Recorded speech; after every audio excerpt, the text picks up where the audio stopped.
तो कैसे हैं आप लोग? चलो स्टार्ट करते हैं। अफेक्टिव स्ट्रेसेस का कॉन्सेप्ट पढ़ रहे थे सॉइल मैकेनिक्स में। अफेक्टिव स्ट्रेसेस के हमारे 3 लेक्चर हो चुके हैं और ये 4th लेक्चर है, ठीक है।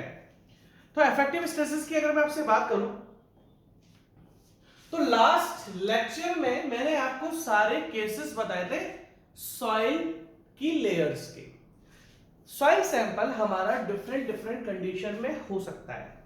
हो सकता है सॉइल सैंपल आपका ड्राई हो सकता है सॉइल सैंपल आपका saturated but due to rain, due to irrigation हो सकता है सॉइल सैंपल आपका सैचुरेटेड हो due to presence of water table. तो हमने डिफरेंट डिफरेंट केसेस पढ़े थे। सॉइल सैंपल आपका पार्शियली सैचुरेटेड हो, सॉइल सैंपल में कैपिलैरिटी की वजह से सैचुरेशन आ गया हो। तो सारे केसेस मैं आपको समझा चुका हूं और आज मेरा जो मुद्दा है आज के लेक्चर का वो है आपको क्वेश्चन सॉल्व कराना। अब देखो जी, मैं आपको सॉल्व पढ़ा रहा हूं स्टेज 2 के लिए। स्टेज 2 हमारा टोटली फोकस्ड है फॉर ऑब्जेक्टिव एग्जाम्स। और ऑब्जेक्टिव एग्जाम्स में जो आपके क्वेश्चंस आते हैं वो आते हैं छोटे प्लस कॉन्सेप्चुअल, इजी नहीं, छोटे प्लस कॉन्सेप्चुअल। तो अभी तक मैंने आपको इफेक्टिव स्ट्रेसेस का एक भी क्वेश्चन नहीं कराया है, नहीं कराया। उसमें क्या है, तो मैं क्या करूंगा, आपको छोटे छोटे क्वेश्चंस करवाऊंगा जो ऑब्जेक्टिव्स में आते हैं। क्योंकि इस अगर मैं आपसे इफेक्टिव स्ट्रेसेस की बात करूं और आपसे ये मैं डिस्कस करूं कि भैया इफेक्टिव स्ट्रेसेस का मेनली फोकस किन क्वेश्चंस पे होता है, तो इफेक्टिव स्ट्रेसेस का मेनली फोकस होता है कन्वेंशनल क्वेश्चन पर। किस पर आता है? कन्वेंशनल क्वेश्चन पर। बट इसका मतलब ये नहीं है कि इफेक्टिव स्ट्रेसेस के ऑब्जेक्टिव क्वेश्चन नहीं आते। कंपैरेटिवली जितना वेटेज इफेक्टिव स्ट्रेसेस का इसके कन्वेंशनल पार्ट में है उससे कम थोड़ा इसका आपका ऑब्जेक्टिव में। क्योंकि अगर हम इफेक्टिव स्ट्रेसेस की बात करें तो इफेक्टिव स्ट्रेसेस के कॉन्सेप्ट से आगे बढ़ते हुए नेक्स्ट यूनिट हम लोग पढ़ेंगे परमिएबिलिटी। तो परमिएबिलिटी से जबरदस्त क्वेश्चन आते हैं ऑब्जेक्टिव में। तो कहने का मतलब क्या है, क्वेश्चंस आते हैं बट कम आते हैं। तो जितने भी कम क्वेश्चन आते हैं वो सारे क्वेश्चन मैं आपको करवा दूंगा। कम आते हैं तो इसका मतलब ये नहीं कि नहीं आते हैं, जीरो मतलब अलग चीज होती है और कम आना एक अलग चीज होती है। तो हम क्वेश्चंस करेंगे इसके, ठीक है, ऑब्जेक्टिव करेंगे, ठीक है। तो एक काम करते हैं, केसेस मैंने आपको सारे समझा दिए हैं, कैसे कैसे आप क्वेश्चन को सॉल्व करोगे। हम लोग क्वेश्चन को सॉल्व करना स्टार्ट करते हैं। मैं क्वेश्चन लिख रहा हूं सबसे पहला, ठीक है। क्वेश्चन हम लोग लिख लेते हैं, क्वेश्चन के बाद मैं आपको इसको कराना चालू करता हूं। पहले मैं कितनी लेयर है, 1 2 3, ठीक है। एक, ध्यान से देखना, सॉरी, ठीक है। एक लेयर, 2 लेयर और आपकी 3 लेयर, ठीक है। आपकी सॉइल चाहे मतलब सॉइल सैंपल है, स्ट्रेटिफाइड सॉइल है। स्ट्रेटिफाइड सॉइल का मतलब क्या होता है, एक सॉइल सैंपल आपने लिया जिसकी अलग अलग डेप्थ में अलग अलग इसकी सिचुएशन है, कंडीशन है, ठीक है। कहने का मतलब क्या है, सॉइल सैंपल आपकी 3 लेयर्स में दिया हुआ है। सबसे पहले जो टॉप मोस्ट है आपका वो है ग्राउंड लेवल। जो वाटर टेबल आपकी देके रखी हुई है वो इस नेक्स्ट वाली लेयर में देके रखी है, यहाँ आपकी वाटर टेबल है, ठीक है। फर्स्ट वाली जो लेयर है वो ड्राई सैंड है, ये आपकी ड्राई सैंड है। सेकंड वाली जो लेयर है वो आपकी सैंड है बट ड्राई नहीं है। क्यों ड्राई नहीं है? क्योंकि वाटर टेबल यहाँ पर आ गई। तो ये वाली जो लेयर है मेरी सेकंड लेयर, ये मेरी सैचुरेटेड हो चुकी है। ड्राई मतलब जब वॉइड्स में एयर होती है और जीरो, आप समझ रहे हो मेरी बात। ड्राई का मतलब क्या होता है, जब हमारी एयर प्रेजेंट होती है वर्ड्स के अंदर और पानी नहीं है। सेकंड लेयर आपकी सैंड है, बट जैसा कि मैं देख सकता हूं कि यहां पर वाटर टेबल है प्रेजेंट, तो यहां पर तो नीचे वाली लेयर ऑब्वियसली ये जो सेकंड लेयर होगी ये हमारी सैचुरेटेड होगी। और जो थर्ड लेयर हमारी देकर रखी है वो आपकी क्ले की देकर रखी हुई है। थर्ड लेयर आपकी क्ले की देकर रखी हुई है, ठीक है। क्वेश्चन क्या है, calculate the total neutral and effective stresses. अब देखो, ये 0 मीटर डेप्थ है ग्राउंड लेवल, ये 1 मीटर डेप्थ है, ये आपकी अगली 3 मीटर डेप्थ है और नेक्स्ट है आपकी 6 मीटर, ठीक है। 0 1 3 आपको अलग अलग डेप्थ पे। That means you have to determine total stress, pore pressure and effective stress at 1 metre, 3 metre and 6 metre. Question क्या आएगा, determine total stress, pore pressure and effective stress. आपको ये तीनों चीजें फाइंड करनी है, ठीक है जी। अलग अलग डेट पे at 1 metre, 3 metre and 6 metre, क्योंकि ऊपर तो टॉप बॉक्स पे तो 0 होगा जैसे कि आपको पता है, तो ऊपर इसने आपको फाइंड नहीं करवाइए, ये ओनली आपसे 1 मीटर, 3 मीटर और 6 मीटर पे डिटरमाइन करवा रहा है, ठीक है। अगला इसने कुछ क्वेश्चन में वैल्यू देके रखी हुई है, क्या सैंड का जो वॉइड रेशियो है, सैंड का जो वॉइड रेशियो है, इसमें सैंड की कुछ प्रॉपर्टीज देके रखी हुई है। सैंड का जो वॉइड रेशियो है वो है आपका 0.4 और जो स्पेसिफिक ग्रेविटी है सैंड की वो से देके रखी है 2.65, ठीक है। एंड इसने आपको क्ले का आपको देके रखा हुआ है इन्होंने सैचुरेटेड यूनिट वेट, जो कि कितना देके रखा है इन्होंने आपको 20 kilo newton per cubic metre, 20 kilo newton per cubic metre. तो ये क्वेश्चन आपके सामने आ गया, मैं कहता सब कुछ मैंने ले लिया।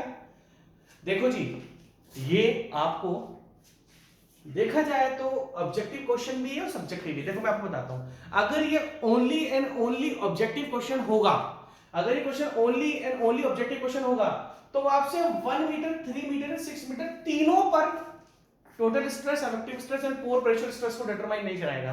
कहने का मतलब ये, अगर आप चाहो तो इस क्वेश्चन को एज ए सब्जेक्टिव ले सकते हो। वैसे तो मेरे को स्टेज 2 में कोई सब्जेक्टिव क्वेश्चन नहीं कराना, बट कुछ क्वेश्चंस को मुझे कराना पड़ेगा ताकि आपके कॉन्सेप्ट क्लियर हो। तो ये क्वेश्चन मुझे कराना है। आप कह सकते हो कि हम इसको ऑब्जेक्टिव में भी ले सकते हैं, बट डिफरेंस ये है कि वो तीनों पर फिर आपसे डिटरमाइन नहीं करवाएगा, वो ओनली एक डेप्थ पे कराएगा।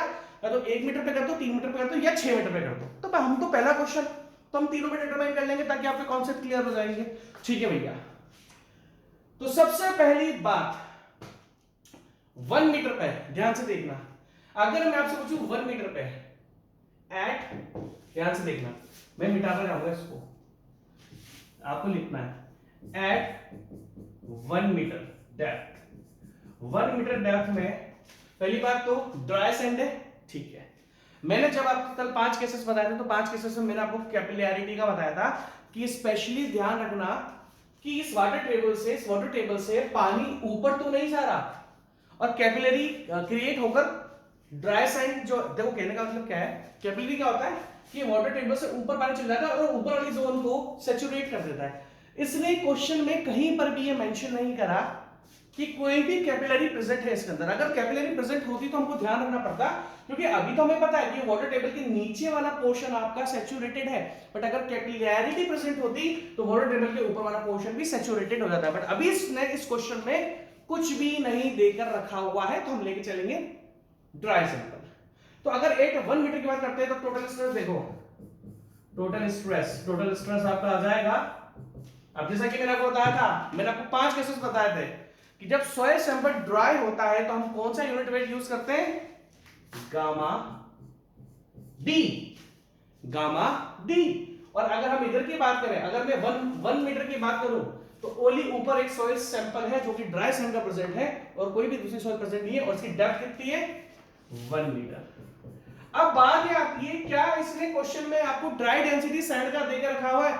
मैं बोलूंगा नहीं देकर रखा हुआ, बट इसने क्वेश्चन में आपको कुछ ऐसी वैल्यूज देकर रखी हुई जिससे आप ड्राई डेंसिटी फाइंड कर लोगे। उसके लिए आपको सॉइल की यूनिट नंबर 1 को ध्यान रखना पड़ेगा, जिसमें मैंने जो डिफरेंट इंडेक्स प्रॉपर्टीज आपको पढ़ाई थी, जो मैंने आपको डिफरेंट इंडेक्स प्रॉपर्टी पढ़ाया था, मैंने उनके बीच में इंटर रिलेशनशिप बताया था। सॉइल को अगर मजाक समझ रहे हो तो मत समझना भाई। आप बोलोगे सर आप तो हर सब्जेक्ट में यही बोलते हो, मैं बोलूंगा, मैं ट्रांसपोर्टेशन में नहीं बोलूंगा कि मजाक मत समझो, समझ लेना ट्रांसपोर्टेशन मजाक। कुछ यूनिट्स को, 1-2 यूनिट को मजाक में समझना, ट्रांसपोर्टेशन को मजाक समझ लेना। मैं बोलूंगा बीएमसी को भी मजाक समझो, क्योंकि बीएमसी मजाक है अगर आप बीएमसी को सब कुछ पढ़ते हो तो। बीएमसी एक थ्योरेटिकल पोर्शन है। बीएमसी को अगर बीएमसी में प्रॉब्लम क्या आती थी कि आप लोग बीएमसी को उस लेवल तक पढ़ते ही नहीं हो। आपने बीएमसी के 2-4 cement, concrete, timber, brick, stone पढ़ के खत्म कर देते हो। बीएमसी पढ़ने के लिए ज्यादा पढ़ना पड़ता है, तो बीएमसी इजी है, बट हमें ज्यादा पढ़ना पड़ता है। बट ये ऐसा है कि ज्यादा भी पढ़ना पड़ेगा और ध्यान से भी पढ़ना पड़ेगा, वरना क्वेश्चन निमट जाएगा। तो देखो जी, हमें पता है कि अगर मैं डेप्थ 1 मीटर की बात करता हूं तो डेप्थ 1 मीटर पर जो मेरा स्ट्रेस आएगा, टोटल स्ट्रेस की मैं बात कर रहा हूं, तो मैं ड्राई यूनिट वेट ले लूंगा गामा डी, जो मेरी इसकी डेप्थ है 0 से 1 मीटर, तो 1 मीटर 0 - 1 - 0 1 मीटर डेप्थ हो गई, अब अगर हम बात करें गामा डी की, तो मैंने आपको यूनिट नंबर 1 में इंटर रिलेशनशिप पढ़ा था between all the index property. अब ऊपर इसने आपको वैल्यूज देके रखी हुई है, तो अगर मैं आपसे पूछूं क्या हमारे पास क्या गिवन है, जी गिवन है, ई गिवन है, ठीक है। तो हमें एक रिलेशनशिप बहुत अच्छी तरीके से पता है, कौन सा, गामा डी वाला। अगर मैं गामा डी की आपसे बात करूं तो gamma d is equal to specific gravity multiply by unit weight of water upon में 1 प्लस ई। हमें सैंड की ड्राई यूनिट वेट निकालना है, हमें सैंड का ड्राई यूनिट वेट निकालना है, और सैंड का ड्राई यूनिट वेट निकालने के लिए हमारे पास ये रिलेशनशिप होता है। क्या स्पेसिफिक ग्रेविटी गिवन है? हाँ जी गिवन है। क्या वॉइड रेशियो गिवन है? हाँ जी गिवन है। क्या unit weight of water given है? नहीं जी नहीं गिवन है। यूनिट वेट ऑफ वाटर याद रखना पड़ता है, कितना, 10 किलोन्यूटन पर cubic metre. Unit weight of water आपको हमेशा क्वेश्चन में याद रखना है, 10 किलोन्यूटन पर क्यूबिक मीटर।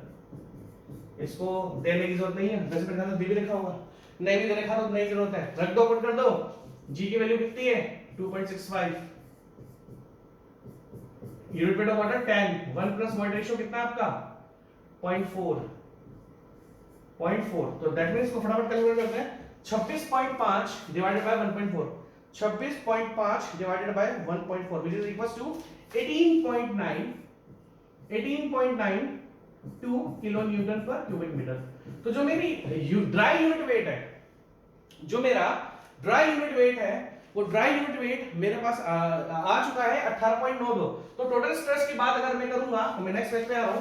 टोटल स्ट्रेस अगर मैं एट 1 मीटर डेप्थ की बात आपके सामने करूं, अगर मैं एट 1 मीटर डेप्थ की बात आपके सामने करूं, तो देखो गामा डी कितना आया है? 18.92।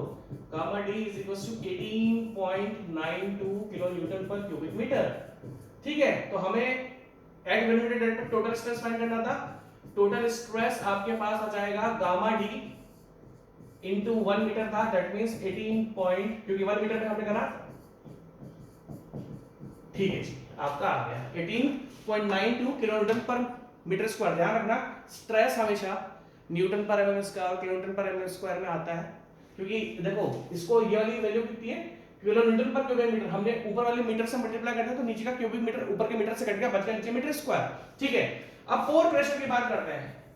याद है ना मैंने आपको सारे केसेस बताए थे कि जब सैंपल आपका ड्राई होता है तो ड्राई के केस में पोर प्रेशर क्या होता है आपका? 0। इस जगह पोर प्रेशर कितना होगा?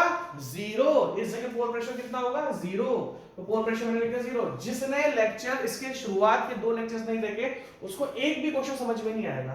देखो इफेक्टिव स्ट्रेस के 3 लेक्चर मैं आपको ले चुका हूं। पहला लेक्चर कॉन्सेप्चुअल था, जो नेक्स्ट के 2 लेक्चर्स थे वो बहुत इंपॉर्टेंट थे, उनको नहीं देखा तो कुछ भी समझ में नहीं आएगा। ठीक है जी, पोर प्रेशर कितना है? 0। ठीक है, और इफेक्टिव स्ट्रेस क्या आ जाएगा मेरे पास? इफेक्टिव स्ट्रेस मेरे पास आ जाएगा total stress minus pore pressure 18.92 minus 0 which is equals to 18.92 kilo newton पर मीटर स्क्वायर। अब हम क्या करते हैं, हमने 1 मीटर पर मैं कंस्ट्रक्ट करता हूं कि यही आंसर है। हाँ जी ये इनका 93 आ रहा है, हमारा 92 आ रहा है, कोई दिक्कत नहीं है। ठीक है, मतलब 18.92 हमारा आ रहा है, इनका 18.93 आ रहा है। ठीक है, नेक्स्ट अब हमें 3 मीटर पे भी डिटरमाइन करना है। जब हम 3 मीटर पे आते हैं, 3 मीटर पे हमको 2 सैंपल सॉइल की 2 लेयर्स को कंसीडर करना पड़ेगा, एक तो ऊपर वाली को और एक नीचे वाली को। तो जब मैं एट 3 मीटर डेप्थ की बात कर रहा हूं, एट 3 मीटर डेप्थ की जब मैं आपसे बात कर रहा हूं, सबसे पहले टोटल स्ट्रेस डिटरमाइन करते हैं। टोटल स्ट्रेस का फार्मूला क्या बनेगा भाई साहब? पहले का फार्मूला देखो जी, अब 2 लेयर्स आ गई, कहने का मतलब है जब हम 3 मीटर पे जाएंगे तो 2 लेयर्स का वेट लग रहा है ना। जब मैं 3 मीटर की बात कर रहा हूं तो इसका वेट और इसका वेट, और वेट से मैंने आपको स्ट्रेस कैलकुलेट करना बताया था, फोर्स अपॉन एरिया से। वेट से जब अगर मैं एक 3 मीटर पर एक सेक्शन ले रहा हूं, सेक्शन के ऊपर कितना वेट है सॉइल का? एक तो ड्राई सैंड का वेट है, दूसरा एक सैंड का वेट है।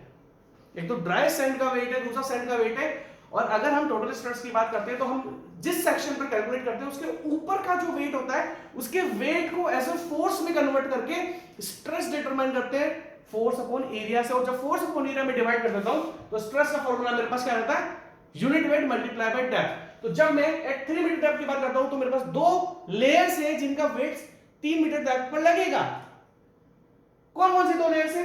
पहली वाली ये, दैट मींस पहले वाली ड्राई सैंड है, तो ड्राई सैंड का क्या हो गया? गामा डी इनटू इस पहले वाले की डेप्थ कितनी है? पहले वाले की डेप्थ कितनी है?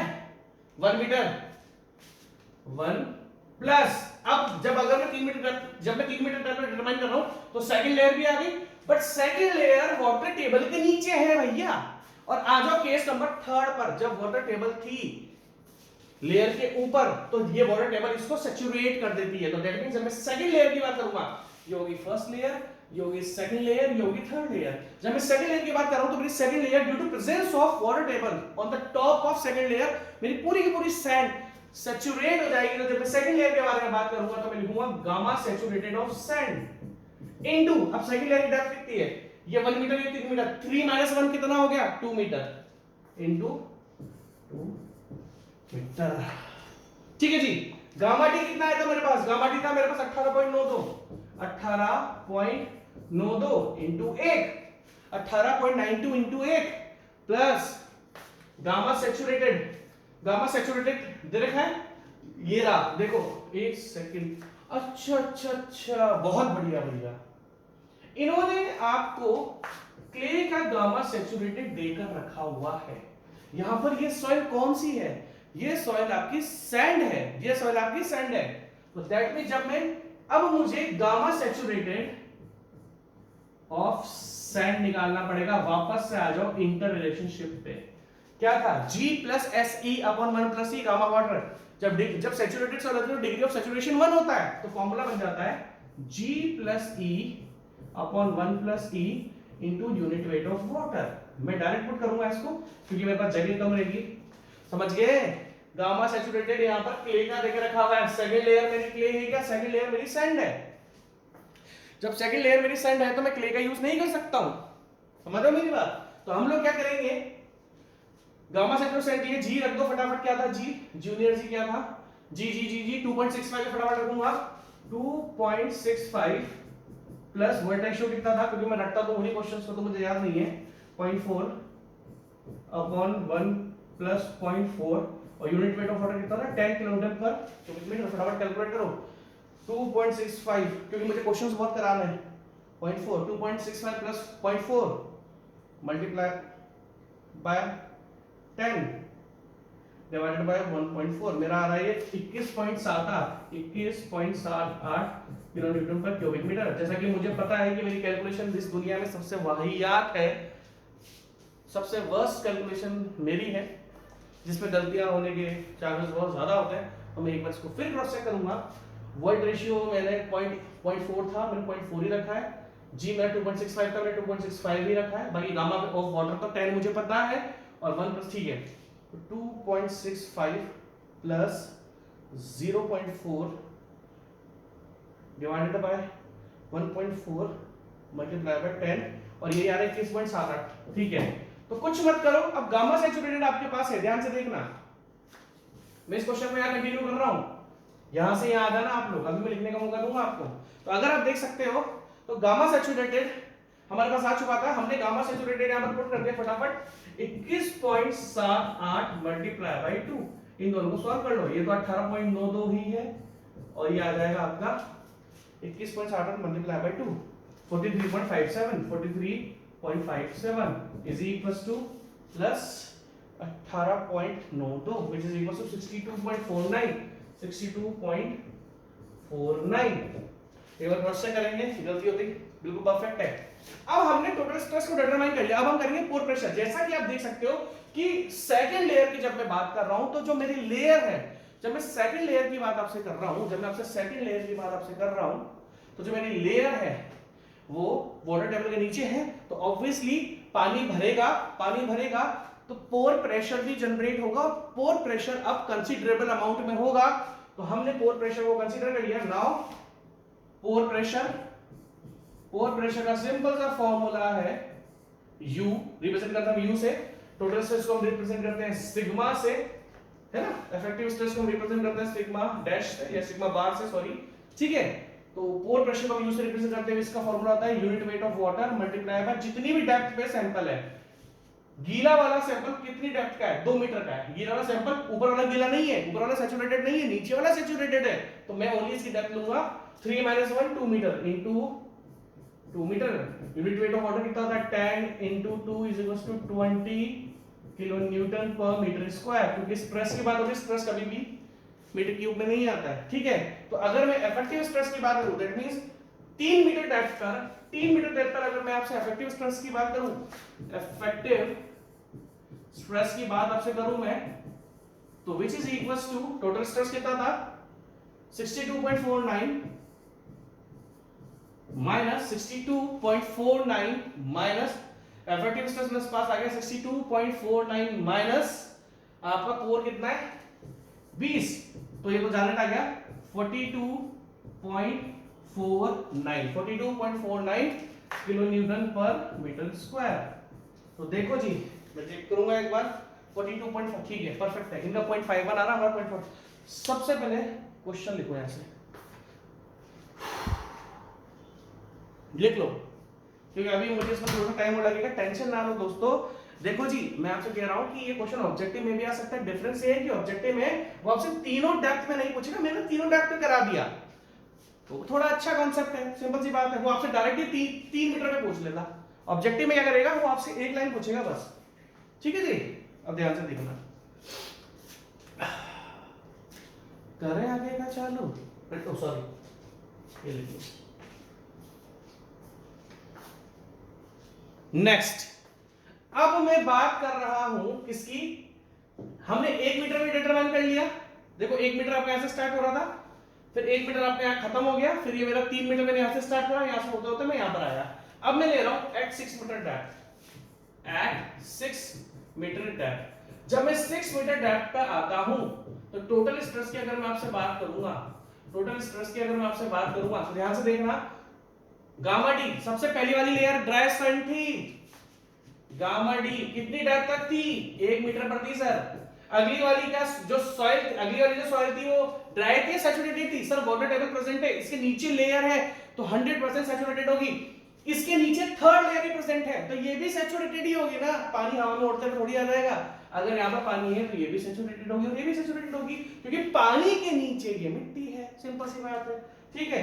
तो अगर हम बात करें तो that means gamma saturated of sand कितनी डेप्थ पर था भाई साहब, गामा से 2 मीटर डेप्थ पर था सर, 2 मीटर डेप्थ पर था, into 2 plus gamma saturated of clay, third वाली तो क्ले है और क्ले वाली लेयर की डेप्थ कितनी है 6 मीटर में से 3 मीटर माइनस करो 3 मीटर की है भाई, 3 मीटर में से 6 मीटर में से 3 मीटर माइनस करो, क्ले की लेयर कितनी है 3 मीटर की है, तो यहाँ पर टोटल स्ट्रेस आ जाएगा, जैसे कि आपको पता है गामा डी, हमने सबसे पहले गामा डी कैलकुलेट किया था, गामा डी मेरे पास आया था निकल के 18.92 into 1 प्लस फिर सैंड का मैंने सैचुरेटेड वेट डिटरमाइन करा था, सैंड का सैचुरेटेड वेट कितना आपके पास 21.78 मल्टीप्लाई बाय 2, समझ रहे हो ना। जब मैं 6 मीटर की बात कर रहा हूं भाई साहब, जब मैं आपसे 6 मीटर की बात कर रहा हूं तो 6 मीटर लेयर पर मुझे स्ट्रेसेस फाइंड करने हैं, तो 6 मीटर लेयर पे ऊपर का भी वेट लग रहा है, लेयर नंबर 1 का भी वेट नीचे लग रहा है, लेयर नंबर 2 का भी वेट नीचे लग रहा है, लेयर नंबर 3 का भी वेट लग रहा है।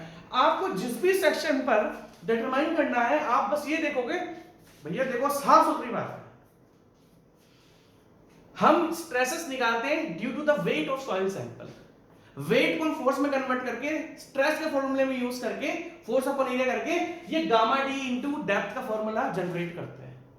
तो जब मैं लेयर 6 मीटर की बात कर रहा हूं तो इसके ऊपर तो ये वाली डेप्थ भी, ये वाली डेप्थ भी, ये वाली डेप्थ भी है, तीनों डेप्थ इनके ऊपर ही है भाई साहब, तीनों डेप्थ इनके ऊपर ही है। अगर तीनों डेप्थ इनके ऊपर है तो हमें तो कुछ, जब मैं लेयर 6 मीटर की बात कर रहा हूं at the depth of 6 meter वाली लेयर की बात कर रहा हूं तो मुझे तो तीनों का वेट लेना पड़ेगा, तीनों का वेट लेना पड़ेगा तो तीनों की स्ट्रेस की इक्वेशन को लेना पड़ेगा, तो मैंने तीनों की इक्वेशन ले ली। अब gamma saturated of clay question में गिवन था, मुझे अच्छी तरीके से पता है, ये रहा 20 किलोन्यूटन पर cubic metre.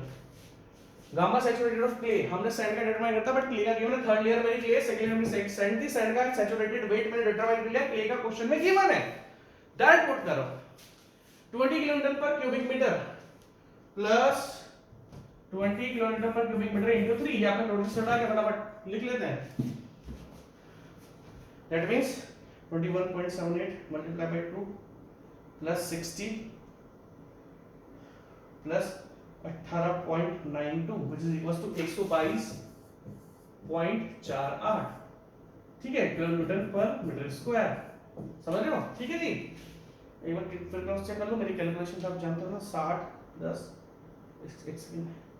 21.78 multiply by 2 plus 60 plus 18.92 equal to 122.48 यही आ रहा है।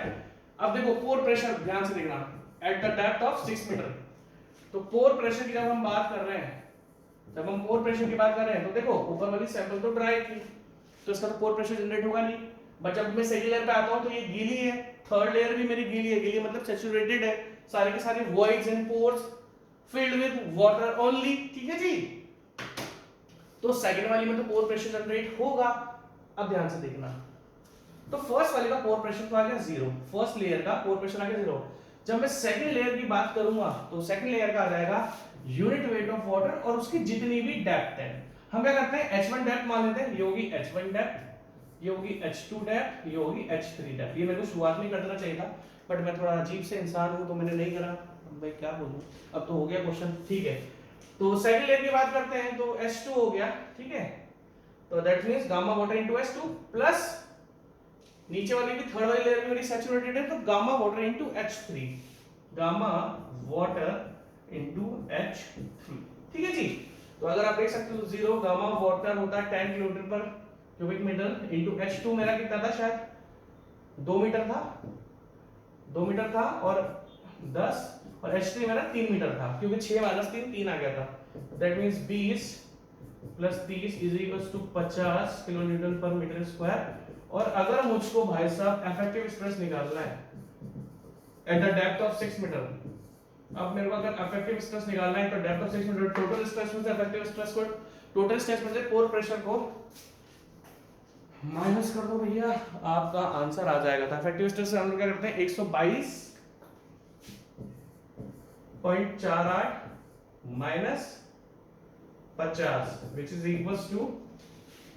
equals to ध्यान से देखना which is equals to 20, ठीक है, 20 30 122.48 minus 50 which is equals to 72.48 kilo newton पर मीटर स्क्वायर। जैसे कि बार-बार बोल रहा हूँ कि स्ट्रेस तो पर मीटर स्क्वायर आएगा, मैं एक बार आंसर क्वेश्चन का बिल्कुल परफेक्ट आंसर है। अब जब मेरा जो कल का लास्ट लेक्चर था, उस कल के लास्ट लेक्चर में मैंने आपको रिप्रेजेंटेशन ऑफ स्ट्रेसेस भी बताए थे। जब मैं आपसे कल के बारे में बात कर रहा था, जब मैंने आपको डिफरेंट केसेस बताए थे, तो उन सारे डिफरेंट केसेस में, उन सब डिफरेंट केसेस में मैंने आपको क्या बताया था? मैंने आपको बताया था कि इनका रिप्रेजेंटेशन भी होता है, हम एक वर्टिकल लाइन को यूज करके इसका रिप्रेजेंटेशन करते हैं। तो सबसे पहली बात अब ध्यान से देखना, मैं क्या करता हूं, इन सारी वैल्यूज को एक जगह इकट्ठा कर लेता हूं। कैसे भैया, कैसे करोगे सर? बता देता हूं। एट 1 मीटर मेरे पास पोर प्रेशर कितना है 0 एंड इफेक्टिव स्ट्रेस कितना है मेरे पास? इफेक्टिव स्ट्रेस कितना है मेरे पास 1 मीटर पे? मेरे पास इफेक्टिव स्ट्रेस रहता 18.92, मैं लिख देता हूं यहां पर 18.92। तो 1 मीटर की वैल्यू ये मैंने येलो बॉक्स में डाल दी। आप चाहो तो टोटल स्ट्रेस भी लिख सकते हो, बट हम लोग ओनली इफेक्टिव स्ट्रेस को, आप पोर प्रेशर को कर लेना, मैं डायरेक्ट आपको इफेक्टिव स्ट्रेस का डायग्राम बना के दिखाऊंगा, क्योंकि मैंने कल आपको टोटल स्ट्रेस का भी डायग्राम बना के दिखाया था, मैंने आपको पोर प्रेशर का भी डायग्राम बना के दिखाया था और फिर इफेक्टिव स्ट्रेस का डायग्राम बना के दिखाया था। इस क्वेश्चन में मैं डायरेक्ट आपको इफेक्टिव स्ट्रेस का रिप्रेजेंटेशन बनाकर दिखाऊंगा, ठीक है। तो मैंने इफेक्टिव स्ट्रेस ले लिया। अगर मैं at the depth of 1 meter पे मैंने ले लिया, क्योंकि 0 मीटर पर तो 0 है। अब जब मैं डेप्थ बात कर रहा हूं एट 3 मीटर, तो 3 मीटर पे हमारा क्या क्या है? 3 मीटर डेप्थ पे हमारे पास पोर प्रेशर आया है 20 किलोमीटर मीटर स्क्वायर। मैं लिख लेता हूं यहां पर कि हाँ, एट 3 मीटर डेप्थ हमारा पोर प्रेशर आया है, मैं लिख लेता हूं। इसको मिटाना पड़ेगा मुझे, मिटा रहा हूं मैं, ध्यान रखना भैया। ये आपने लिख भी लिया है, ये आपने लिख भी लिया है, मुझे अच्छी तरीके से पता है ना। तो मैं इसको मिटा रहा हूं क्योंकि ये पेज में आपको लिखने का टाइम दिया है। अभी मैं आपको पूरा टाइम दूंगा, टेंशन ना लो। अरे मेरे को तो ये भी मिटाना पड़ेगा, ये मैंने लिख भी लिया है, क्योंकि इसके जस्ट सामने में डायग्राम बनाऊंगा आपका। वो डायग्राम भी आपके ऑब्जेक्टिव एग्जाम में, गेट एग्जाम में आ सकता है।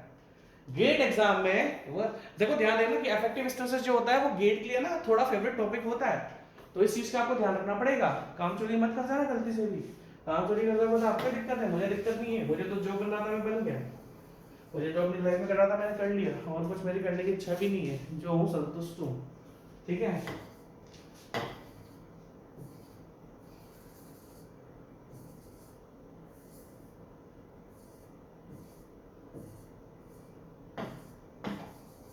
ठीक है जी। अब ध्यान से देखना, वैसे मैंने बहुत इजी क्वेश्चन लिया है, आपको क्या लगता है मेरा अगला क्वेश्चन भी इजी होगा?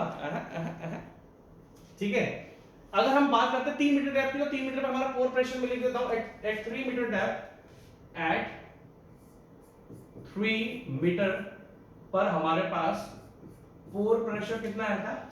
एट 3 मीटर हमारे पास पोर प्रेशर आया था 20 किलोन्यूटन पर मीटर स्क्वायर, 20 किलोन्यूटन पर मीटर स्क्वायर। और आपका इफेक्टिव स्ट्रेस आया था, मैं डायरेक्ट लिख रहा हूं फॉर्मूला, इफेक्टिव स्ट्रेस मेरे पास आया था 42, देखो इधर 42.49 किलोन्यूटन पर मीटर स्क्वायर। ये भी मैं डब्बे में डाल देता हूं ताकि आपको थोड़ी सहूलियत हो जाए डायग्राम बनाने के टाइम पर। ये मैं डब्बे में डाल दिया, और इसको अब मैं मिटा देता हूं क्योंकि ये मेरे काम का नहीं है। मिटा भैया मिटा, टाइम नहीं है आज, बहुत क्वेश्चन कराना है, बहुत ही क्वेश्चन कराना है भैया, बहुत। ऐसे तेरे काम चलेगा, सरकारी ऐसे थोड़ी निकलेगी धांधली देके।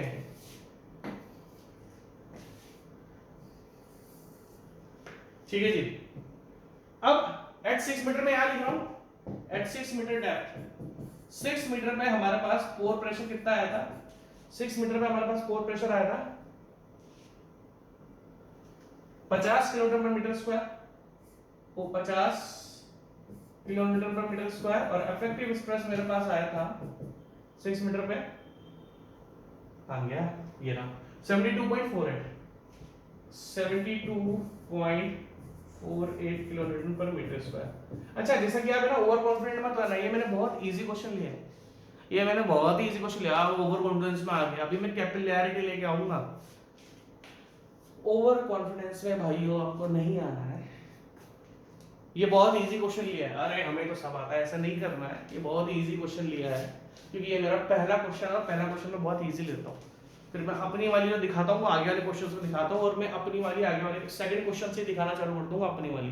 ठीक है, तो ठीक है, अब मैं डायग्राम प्लॉट कर रहा हूं, ध्यान से देखना। इसलिए मुझे ये लाइन चाहिए होगी थोड़ी सी। ठीक है,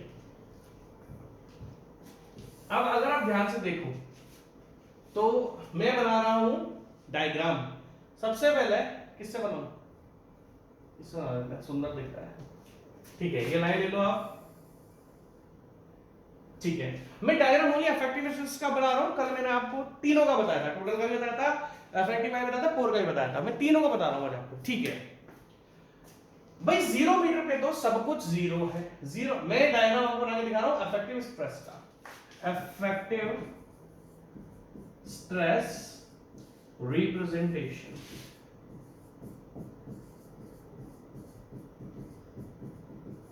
ठीक है जी, इफेक्टिव स्ट्रेस रिप्रेजेंटेशन। ठीक है, तो अगर हम बात करें तो सबसे पहले ऊपर वाले सेक्शन पे तो वैल्यू सर जीरो है, ये तो बच्चा बता देगा सर जीरो था। जब हम 1 मीटर पर आएंगे, 3 मीटर पर आएंगे और 6 मीटर पर आएंगे, तो अब मैं 1 मीटर पे आ रहा हूं। 1 मीटर पे कितना था आपका? 18.92। तो हम क्या करते हैं, डेप्थ को रिप्रेजेंट करते हैं y एक्सिस पर, और जो इफेक्टिव स्ट्रेस या टोटल स्ट्रेस या पोर प्रेशर होता है उसको हम रिप्रेजेंट करते हैं x एक्सिस पर। तो भाई साहब मेरा आ गया 18.92, ये लो 18, ये वैल्यू मेरी आ गई 18.92। मैं लिख देता हूं कि मेरा 1 मीटर डेप्थ पर जो इफेक्टिव स्ट्रेस है वो है आपका 18.92। मैंने लिखा है 18.92। ठीक है, अब आ जाओ लेयर 3 मीटर पर। 3 मीटर पर मेरा इफेक्टिव स्ट्रेस कितना है? आप बोलोगे सर 42.49। तो 3 मीटर पर आपने क्या करा, 3 मीटर पर आप आए, अब 42.49 तो ऑब्वियसली इसका जस्ट डबल से भी ज्यादा होगा, क्योंकि ये इतना, इसका डबल थोड़ा सा ज्यादा कर दिया मैंने। ये वैल्यू आपकी 42.49, ये वैल्यू आपकी 42.49। अगर अब मैं 6 मीटर डेप्थ पे आता हूं इस जगह, तो 6 मीटर डेप्थ पे आपका इफेक्टिव स्ट्रेस कितना है? आपका इफेक्टिव स्ट्रेस 6 मीटर पे कितना है भाई साहब? 72.48। तो आप क्या करोगे, इसको रिप्रेजेंट कर दोगे 72.48 इससे अब इनको ज्वाइन कर दो, ये आपका बन गया डायग्राम। ये देखो अब देखा इफेक्टिव स्ट्रेस कैसे बनेगा। पहले इफेक्टिव स्ट्रेस 0 था, इंक्रीज होके 18.92 पर गया, फिर 18 देखो पहले 0 पर था, एक ग्राउंड लेवल ऊपर वाला ग्राउंड लेवल था, ग्राउंड लेवल पर इफेक्टिव स्ट्रेस 0 था। जब हम ग्राउंड लेवल से 1 मीटर डेप्थ पर गए, जब हम ग्राउंड लेवल से 1 मीटर डेप्थ पर गए तो हमारा इफेक्टिव स्ट्रेस की वैल्यू आ गई 18.92। ठीक है जी।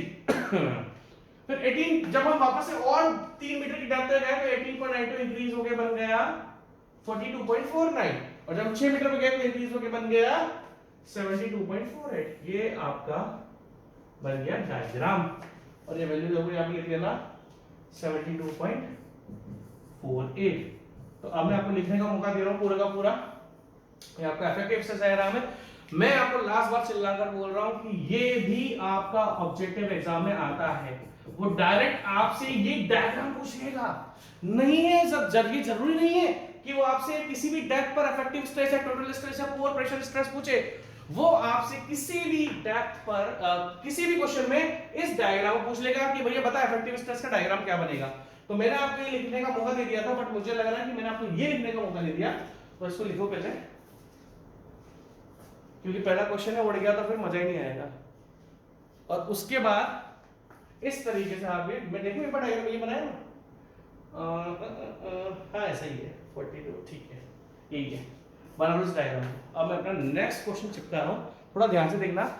ये ओनली एक स्टार्टर क्वेश्चन था, जैसे रेस्टोरेंट में हम लोग जाते हैं तो मेन कोर्स से पहले हम एक स्टार्टर कर लेते हैं ना, जैसे अब मेरा फेवरेट क्या है, मेरा फेवरेट है हरा भरा कबाब।